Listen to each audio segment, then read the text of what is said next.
বলে কতিক সাহেব হুজুর, আমার ছেলেটা এমন ভাবে নষ্ট হয়েছে, ওর মা অসুস্থ বিছানে পড়ে আছে, এক পাতা ওষুধ কেনার টাকাটাও আমার ছেলে দেয় না। ভাইরে, যেদিন তুই মায়ের হারাইবি, সারা পৃথিবীতে ঘুরলে তোর মার মতো একটা দরদি মিলবে না, মিলবে না। আজকে বাবার ইজ্জত করস না, তোরই বাবা পরের ফ্যাক্টরিতে কামলা দিছে, তোরই বাবা রিক্সা চালায়া ভ্যান চালায়া পুরীতে কষ্ট কইরা মাথার গাম পায়ে পড়া তোর লেখাপড়ার খরচ দিছে, তোর ভার্সিটিতে ভর্তি করছে। আজকে টাকার মালিক হইয়া ওই বাবারে ছিল না, তোর কপালে জুতার বাড়ি। কথা বলেন ঠিক কিনা?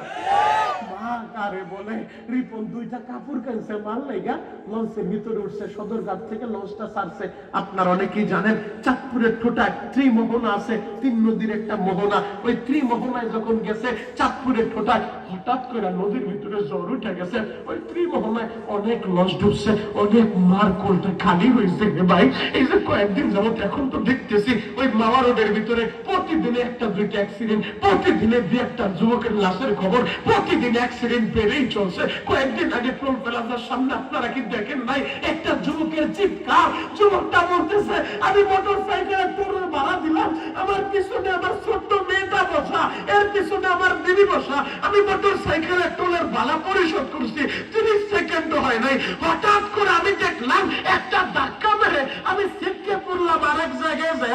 আমি ওইটা তাকায় দেখি আমার দুধের বাচ্চা, আমার মেয়ে, আমার মা, আমার ওই কলিজার টুকরাটা বাসের চাক্কার নিচে পইরা মরতা হয়ে গেছে।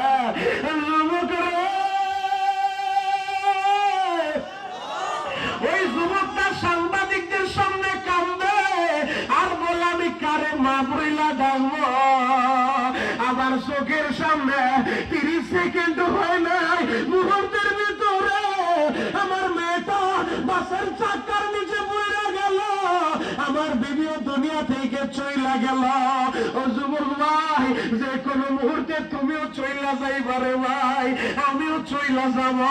মরার আগে আমার আল্লাহরে বন্ধু বানায় যাও, আমার নবীরে বন্ধু বানায় যাও, মা বাবার দোয়া নিয়ে যাও। যুবকের